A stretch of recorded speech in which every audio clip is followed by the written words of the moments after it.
नमस्कार विद्यार्थी मित्र हो, पालकांनो, माझ्या शिक्षक बंधू आणि भगिनींनो, NMMS मॅट या विषयाच्या प्रश्नपत्रिकांचं विश्लेषण आपण पाहत आहोत. आपण 2017-18 ची प्रश्नपत्रिका आहे त्या प्रश्नपत्रिकेचं विश्लेषण या ठिकाणी करणार आहोत. प्रत्येक प्रश्न आपण समजून घेणार आहोत, कारण बघा प्रश्न कसे येतात परीक्षेला हे जर समजलं तर आपला सराव तितक्या प्रमाणात होत असतो. बघा पहिला प्रश्न आपण बघूयात.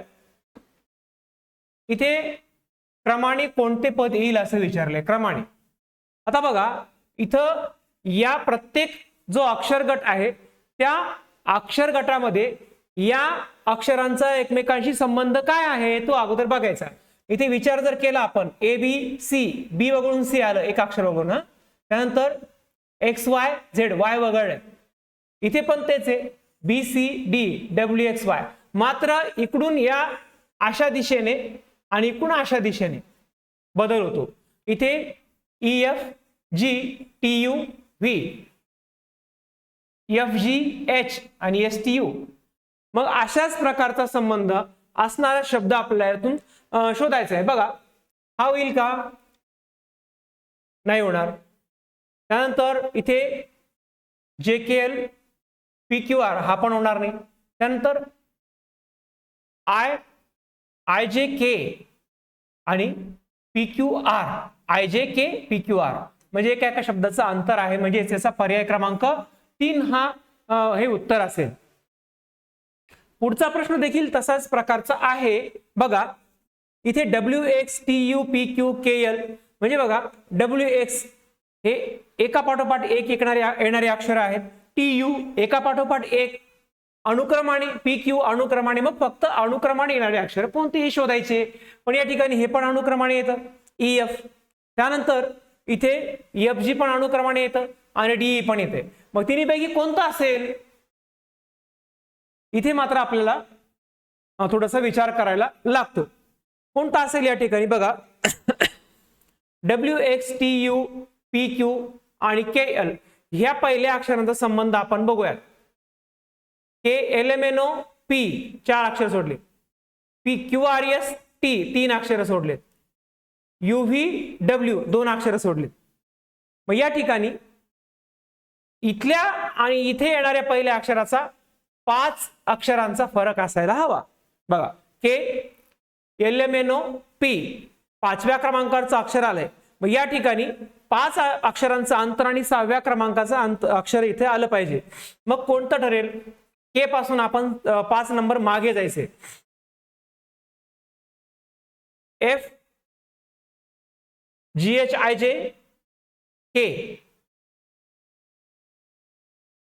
आणि या ठिकाणी जी. इथे पण बघा जी H I J K L M N O P Q R S T U V I S T U आणि व्ही डब्ल्यू एक्स. इथे पण क्रम बरोबर लागतोय, म्हणून याचं उत्तर असेल बघा पर्याय क्रमांक 3 F G.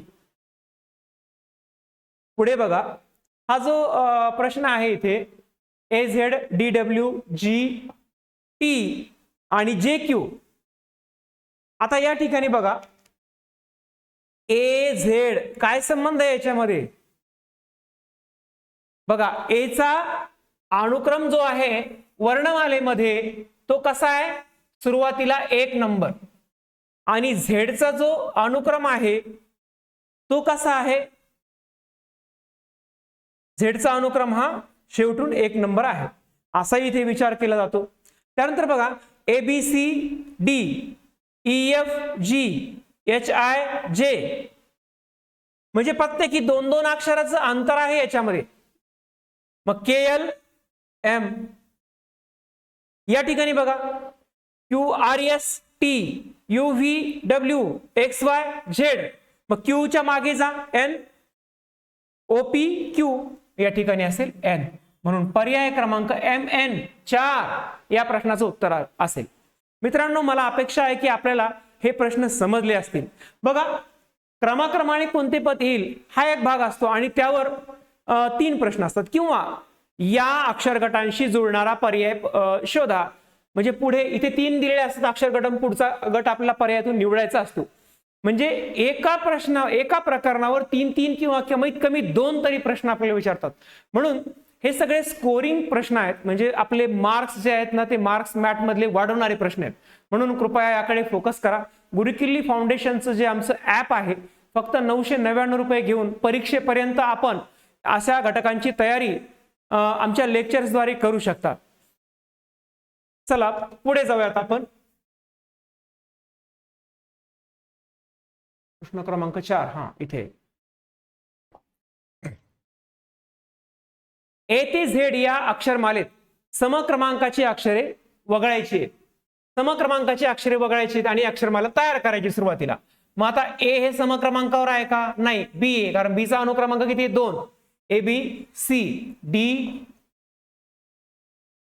E F G H I J K L M N O P Q R S T U P W X Y आणि झेड पण 26व्या नंबरचं समक्रमांकाचे, म्हणून ते घ्यायचं नाहीये. बघा या ठिकाणी काय करायचंय बघा. प्रश्न काय विचारले ते बघा. नवीन अक्षरमालेत मधोमध येणारे अक्षर कोणते? आता बघा इथे जर आपण विचार केला याच्यात किती अक्षर आहेत? 1 2 3 4 5 6 7 8 9 10 11 12 13. 13 म्हणजे इकडे 6 सोडायचे, इकडे 6 सोडायचे, मध्ये एक अक्षर येईल. 1 2 3 4 5 6 हे एम मध्ये येईल. बघा काय येईल? एम, म्हणजे पर्याय क्रमांक 2. बघा किती सोपा प्रश्न आहे हा. फक्त समजून घ्यायचंय काय करायचं ते.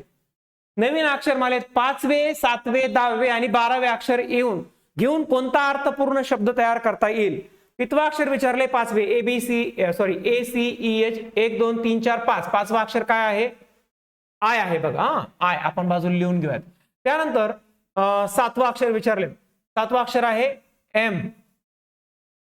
त्यानंतर 10वा अक्षर 8 9 10 10वा अक्षर आहे एस आणि अजून 12वा अक्षर 12वा अक्षर हे डब्ल्यू.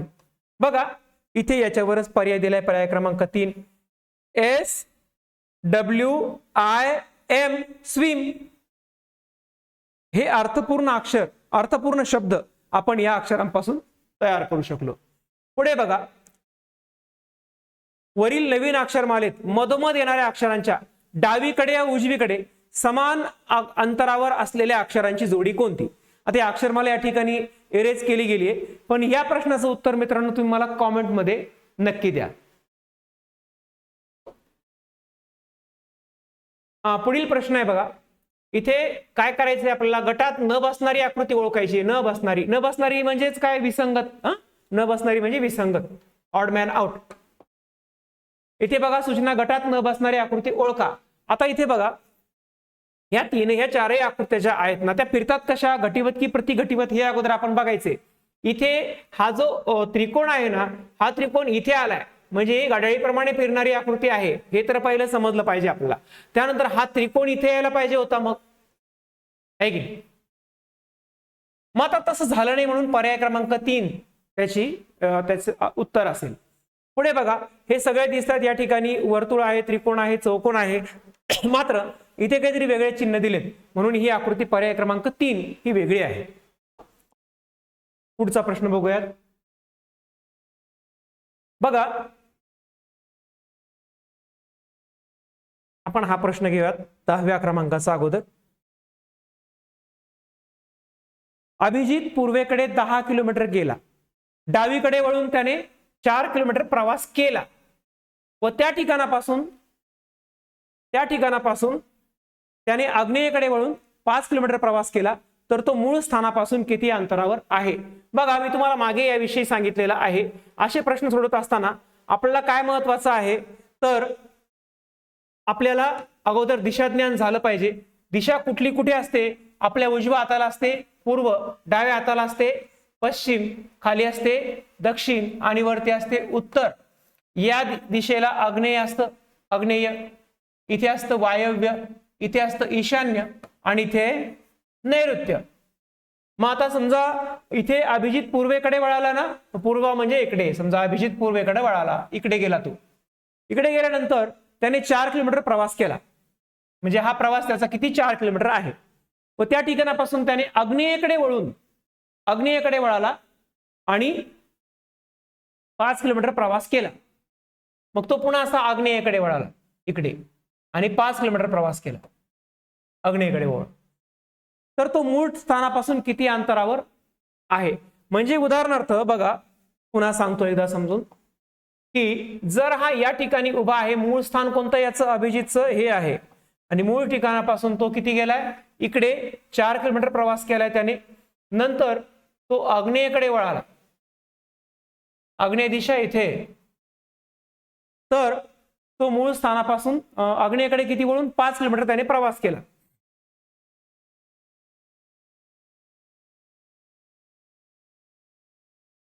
इकडे गेला तो.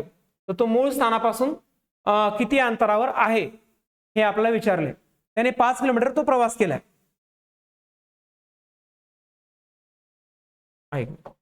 पुन्हा आकृती काढूयात आपण. त्याने डावीकडे प्रवास केला हे दिले या ठिकाणी. याचं मूळ स्थान इथे आहे. आता तो जर असा असेल, त्याचं तोंड जर इकडे असेल, डावी बाजू कोणती असेल मित्रांनो, ही असेल. हा, आता करेक्ट उत्तर येईल. त्याने 4 किलोमीटर प्रवास केलाय डावीकडे वळून, आणि अभिजित पूर्वेकडे 10 किलोमीटर गेलाय. हा गेलाय 10 किलोमीटर, 10 किलोमीटर आणि 4 किलोमीटर. पुन्हा त्याने आग्नेयेकडे वळून 5 किलोमीटर प्रवास केला. म्हणजे तो इकडे आलाय पुन्हा आग्नेयेकडे, ही आग्नेय दिशा आहे, हे झालं 5. मग त्याने मूळ स्थानापासून किती अंतरावर आहे तो, तर हे जे आहे ना, हे एक त्याचं अंतर आहे इथून. त्याचं मूळ स्थानापासून इथपर्यंत 10 किलोमीटर आहे. परंतु हे अंतर किती कसं काढणार, तर हा इथे काटकोन त्रिकोण तयार होतो. बघा, काटकोन त्रिकोणामध्ये कर्णाचा वर्ग हा जो असतो इतर दोन बाजूच्या वर्गांच्या बेरजी इतका असतो. मग आता 5चा वर्ग 25 आहे, 4चा वर्ग 16 आहे. 25 वरून 16 वजा केले आपण, उरले 9. 9 कशाचा वर्ग आहे, तर 3चा वर्ग आहे. म्हणून हे जे आहे हे अंतर किती असेल, 3 असेल. म्हणजे 10 आणि 3 किलोमीटर किती झाले, 13 किलोमीटर. म्हणजे पर्याय क्रमांक 2 या प्रश्नाचं करेक्ट उत्तर असेल. बघा, दिशा ज्ञानावर असणारे प्रश्न असे व्यवस्थित सोडवावे लागतात.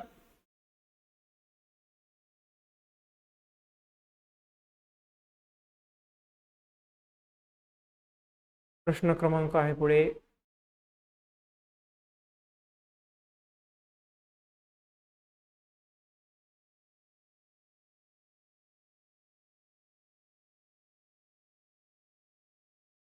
पुढे बघा, पुढील प्रश्नात अक्षरांचा एक विशिष्ट गट दिलेला आहे. त्या गटाशी जोडणारा योग्य पर्याय निवडा. आता या ठिकाणी आता कुठले असो, हे अक्षरमालेवरचे प्रश्न जे असतात ना, त्यासाठी आपल्याला त्यांचा शब्दांचा अक्षरांचा जो अनुक्रम आहे तो लक्षात घ्यावाच लागतो मित्रांनो. मग आता इथे बघा,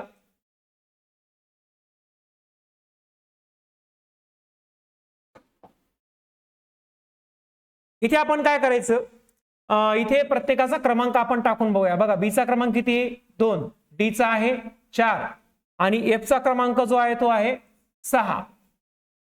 एफचा क्रमांक किती आहे, 6, जीचा क्रमांक 7 आणि एमचा क्रमांक 13. या ठिकाणी जर आपण विचार केला तर दिसतं आपल्याला असं की हे बघा, 2 आणि 4 6, 6 आणि 6 12. त्यानंतर इथे 6 आणि 7 13.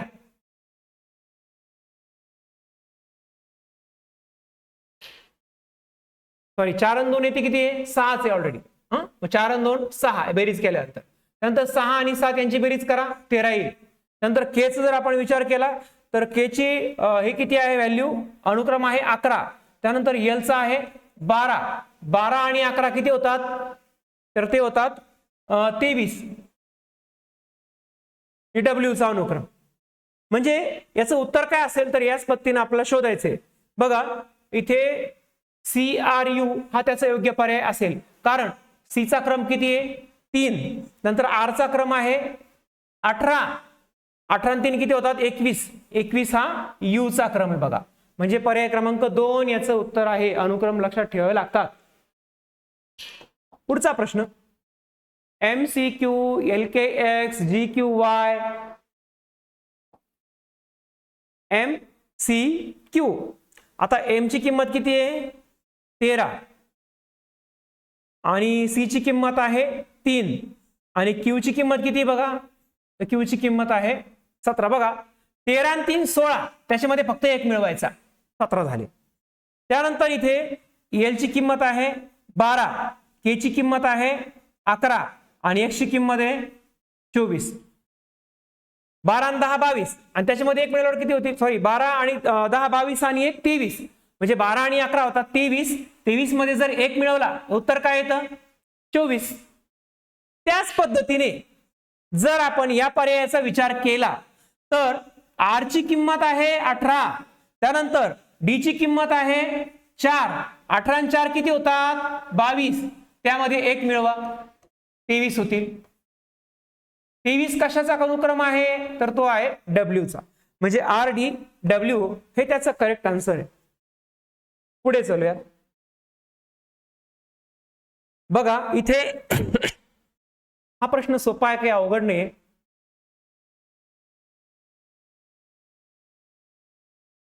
के एल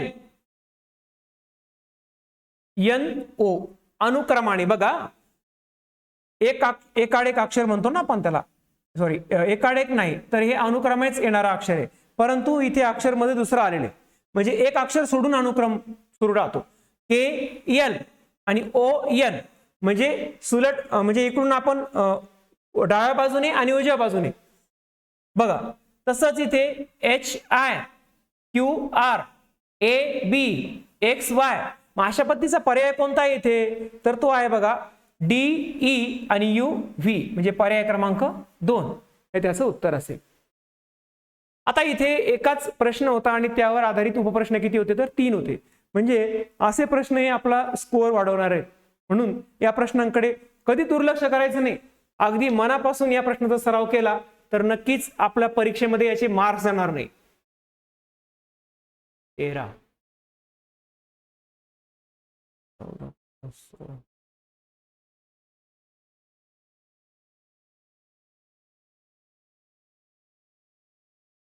बघा इथे आकृती पूर्ण होण्यासाठी योग्य पर्याय निवडा सांगितलंय. आता इथे काय करायचं, इथे जो भाग आहे रिकामा भाग तो आपल्याला याप्रमाणेच कसा करता येईल तो बघायचा. बघा आता इथे असं चौकोन दिलाय की नाही, मग इथे पण असा चौकोन तयार व्हायला काय करावं लागेल, आपल्याला असा आखणी करून घ्यावं लागेल. आणि इथे अशी आणि अशी रेष दिली, इथे पण काय होईल अशी आणि अशी होईल. मग अशा प्रकारचा जो पर्याय दिसतोय आपल्याला तो कुठे, आणि इथे बघा हे असे बाण आहेत बरे, इथे म्हणजे हा बाण असा असेल, हे अशा प्रकारचे बाण इथे दिलेले आहेत, हे असं नाहीये. मग अशी जी आकृती आहे कुठे तयार होतो दिसते आपल्याला, बघा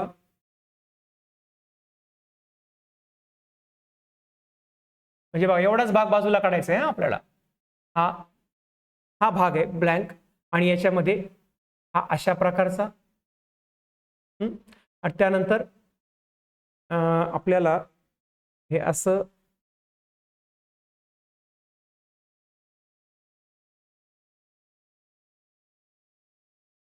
मधून हे असं, आणि या ठिकाणी दिलेले आहेत अशा प्रकारचे बाण.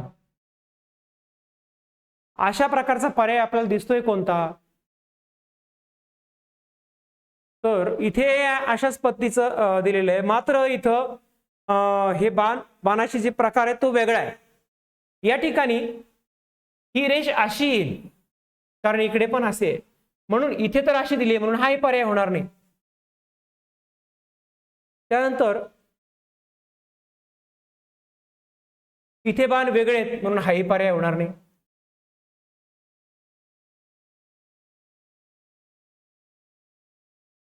तर आकृती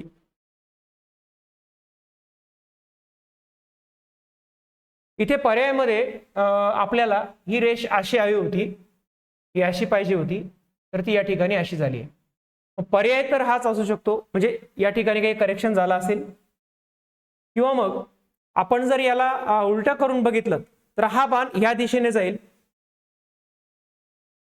आणि हे जे आहे हे आपल्याला असं दिसेल. असं जर करून आपण बघितलं तर हा एक पर्यायाचा याचं उत्तर होऊ शकतो, जर आपण त्याला उलट केलं तर. 1 किंवा 4 यापैकी त्याचं दोन्हीपैकी एक कोणतं तरी उत्तर आहे. थोडा प्रश्न संदिग्ध वाटतोय. पुढचा प्रश्न बघा, अतिशय महत्वाचा प्रश्न आहे. इथे आपल्याला कॅलेंडरवर आधारित प्रश्न आहे. प्रश्न कॅलेंडरवर आधारित आहे. बघा, 7 फेब्रुवारी 2011 रोजी सोमवार होता, तर 2021 साली 17 फेब्रुवारीला कोणता वार असेल? आता इथे आपण जर विचार केला 7 फेब्रुवारी 2011 ला, 7 फेब्रुवारी 2011 कोणता होता? तर तो होता सोमवार. मग आपल्या इथून पुढे जायचंय बघा, 11, 12, 13, 14, 15, 16, 17, 18, 19, 20 आणि 21. 2021 ला आपण आलोय, सगळं 7 फेब्रुवारी आहे. मग इथे बघा लीप वर्ष कोणकोणते आहेत बघा, 2012 हे लीप वर्ष आहे, 16 हे लीप वर्ष आहे आणि 20 हे लीप वर्ष आहे. बघा 2011 आणि 10, 21 म्हणजे हे 10 वर्ष. 10 वर्ष 10 वारांनी पुढे ढकलणार वार, 10 दिवसांनी.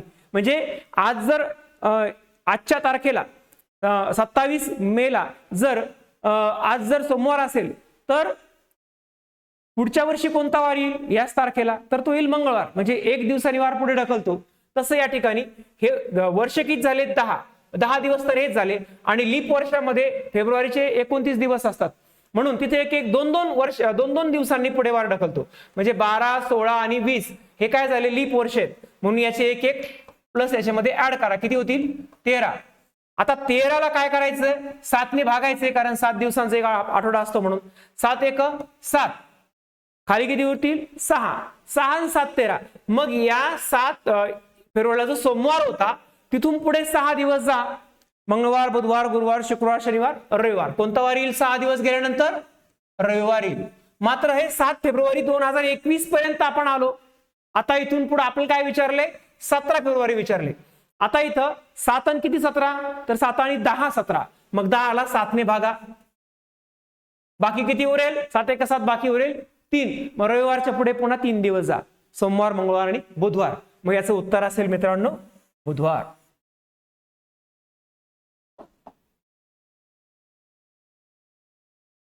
चला पुढे. पुढचा प्रश्न ही दिशा ज्ञानावर आधारित आहे किंवा कोणावर आधारित आहे? सुमित पश्चिमेकडे तोंड करून उभा आहे. आता आपल्याला माहिती आहे पूर्व, पश्चिम, दक्षिण, उत्तर. पूर्व आहे, पश्चिम आहे, दक्षिण, उत्तर. इथे सुमित पश्चिमेकडे तोंड करून उभा आहे. समजा सुमित हा असा इकडे तोंड करून उभा आहे, पश्चिमेकडे, सॉरी इकडे पश्चिमेकडे तोंड करून तो उभा आहे. तर काही वेळाने तो 180 अंश कोनात घड्याळाच्या काट्याच्या दिशेने, घड्याळाच्या काट्याच्या दिशा अशी असते. मग तो कसा होईल? इथे उभा आहे की नाही तो, तर तिथून तो 180 अंश दिशेला, 180 अंश कोणामध्ये घड्याळाच्या काट्याच्या दिशेने वळला. मग आता बघा 180 अंश कसं असतं? आपण जर वर्तुळ काढलं, वर्तुळाचा हा केंद्रबिंदू आहे, हा व्यास आहे, हा व्यास 180 अंशाच्याच दिशेमध्ये असतो. मग इथे हा 180 अंश घड्याळाच्या दिशेने म्हणजे अशा प्रकारे काट्याच्या दिशेने तो गेला, तर तो इथपर्यंत आला. तिथून पुन्हा 45 कोनात घड्याळाच्या काट्याच्या उलट्या दिशेने, उलटी दिशा म्हणजे ही अशी असते. मग घड्याळाच्या काट्याच्या उलट्या दिशेने तो काय झाला? फिरला. मग आता तो इकडे आलाय, असा इथं आहे. घड्याळाच्या काट्याची उलटी दिशा कोणती असेल? तर बघा असा फिरणार तो, असा इकडून येईल, असा 45 अंश मापमध्ये. 45 कुठे आहे? तर या ठिकाणी 45 अंश होईल तो कोन. उलट्या दिशेने वळला. पुन्हा काय वेळाने तो 225 अंश कोनात, आता इथून 225 अंश पकडायचं, त्याचं तोंड असं इकडे आहे, आता वळलाय तो या बाजूला आहे. मग तिथून 225 अंश, आता या ठिकाणी तो घड्याळाच्या काट्याच्या उलट्या दिशेने वळलाय. उलटी दिशा म्हणजे कोणती? हीच, त्याच्या डाव्या बाजूची. मग वळला तो पहिला 180 अंशात जर विचार केला तर तो असा येईल, सरळ सरळ, सॉरी 180 अंश तो इथे आहे ना, तर तो काय होईल? असा इकडे वळलाय तो. त्यानंतर तो 225 वळलाय हा. तर मग त्याला जर पुन्हा इथं तो आलाय, समजा तो इथं उभा आहे असा, तर या ठिकाणाहून तो आपण जर विचार केला, कुठलाही माणूस इथे उभा असेल, इथून तो 90 अंशाच्या कोणामध्ये असा असेल, पुन्हा 180 अंशाच्या कोणामध्ये घड्याळाच्या उलट्या दिशेने, तर तो इकडेच जाईल.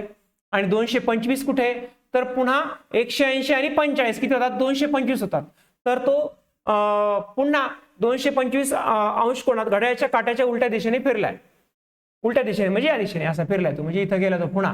म्हणजे आपण जर विचार केला तर आपल्याला काय सांगितलंय की आता तो असा वळला इथे, हा इकडे, तो इकडे आला. इथून इथपर्यंत जो कोण जो आहे त्याचा तो किती आहे, तर तो आहे 225 अंश. या ठिकाणी तो आला, या ठिकाणी तो आला असेल तर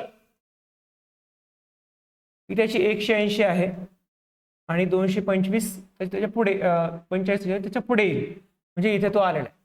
मग इथं तो कोणता, त्याचा उजवा हात जो आहे तो कोणत्या दिशेला आहे असं आपल्याला विचारले. तो आल्यानंतर त्याचा उजवा जो हात आहे तो या ठिकाणी बघा, आता तो या ठिकाणी असेल, मात्र त्याचा उजवा हात इकडे असेल ना, म्हणून तो असेल दक्षिण दिशेला.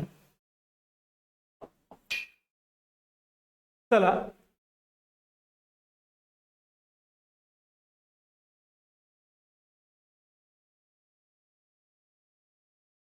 या ठिकाणी विसंगत पद ओळखायला सांगितले आपल्याला. बघा विसंगत पद कसं ओळखायचं, फक्त केवळ अक्षरगट दिलेला असेल असं नाही, तर अशा प्रकारचे प्रश्न सुद्धा या ठिकाणी दिलेले असतात मित्रांनो. बघा विसंगत पद कसं ओळखायचं, इथे इथे डी एम, आता इथे एफ एम आहे. हा एफ एम, आपण जर याचा अनुक्रम शोधायला गेलो तर बघा एफ चा अनुक्रम किती आहे, 6. एफ चा अनुक्रम आहे 6 आणि एम चा किती आहे, एम चा आहे 13. त्यानंतर सी चा आहे 3 आणि डी चा आहे 4. बघा इथे 4 आणि 3 चा जर गुणाकार केला तर 4 त्रिक 12. बी चा अनुक्रम आहे 2 आणि क्यू चा अनुक्रम किती आहे, 17. ई चा अनुक्रम आहे 5 आणि जी चा अनुक्रम आहे A B C D E F G 7. 5 7 35, 17 दुने 34, 3 चौक 12 आणि 13 सखा 78 होते. पण या ठिकाणी काय दिले, 65 दिले. म्हणजे पर्याय क्रमांक 1 जो आहे तो काय आहे, तर ते याचं उत्तर असेल. त्यानंतर पुढे बघा, आपल्याला ते B G D J D P H C F L B E या पद्धतीचे आपल्याला अक्षरकट दिलेत आणि त्यामध्ये आपल्याला विसंगत पद ओळखायचं आहे. जर आपण अनुक्रमांचा विचार केला याच्यामध्ये, तर बी चा अनुक्रम आहे 2, जी चा आहे 7 आणि डी चा आहे 4. 7 आणि 4 11, 11 आणि 2 13. बघा याची बेरीज काय झाली, 13. इथे जे चा जो अनुक्रम आहे तो आहे 10, डी चा आहे 4 आणि पी चा आहे 16. 16 आणि 4 होतात 20 आणि डी जे चा जो अनुक्रम आहे 10 म्हणजे 30. बघा याची काय येते किंमत किंवा याची बेरीज काय येईल, 30 येईल. त्यानंतर एच चा जो अनुक्रम आहे तो किती आहे, 8 आहे. सी चा आहे 3 आणि एफ चा आहे 6. 8 आणि 3 11, 11 आणि 6 किती होतात, तर ते होतात 17. त्यानंतर पुढे एल चा जो अनुक्रम आहे तो आहे 12, बी चा आहे 2 आणि ई चा आहे 5. 12 आणि 2 12 आणि 5 17 आणि 2 19. याचं उत्तर आहे ते 19. बघा आपण विचार केला या पर्यायांमध्ये 13, 17 आणि 19 ह्या काय आहेत बरं, 13, 17, 19 ह्या काय आहेत, तर हे आहेत मूळ संख्या. ह्या आहेत मूळ संख्या. मात्र या अक्षरांची जी बेरीज आहे ती 30 येते. ही मूळ संख्या आहे का, नाही, बाकी सर्व मूळ संख्या आहे. म्हणून पर्याय क्रमांक 2 हे काय असेल, याचं उत्तर असेल मित्रांनो. तर या भागामध्ये आपण इथेच थांबूयात. आपण आज जे प्रश्न बघितले ते आपण ती प्रश्नपत्रिका उपलब्ध करून अशा पद्धतीने या प्रश्नांचं विश्लेषण करून घ्या. कारण परीक्षेमध्ये मॅथ्सचे जे प्रश्न आहेत ते एकाच प्रकारचा प्रश्न वारंवार विचारण्याची आजपर्यंत बऱ्याच वेळेस विचारला गेलेला आहे, वारंवार विचारला जातो. म्हणून आपल्याला अशा प्रकारच्या प्रश्नांचा सराव करणं हे गरजेचं आहे. गुरुकिल्ली फाउंडेशन हे ॲप जर आपण घेतलं तर 999 मध्ये पूर्ण वर्षभर म्हणजे परीक्षेपर्यंत आपल्याला हा सगळा अभ्यासक्रम आमच्या लेक्चर्सद्वारे शिकायला मिळेल. धन्यवाद.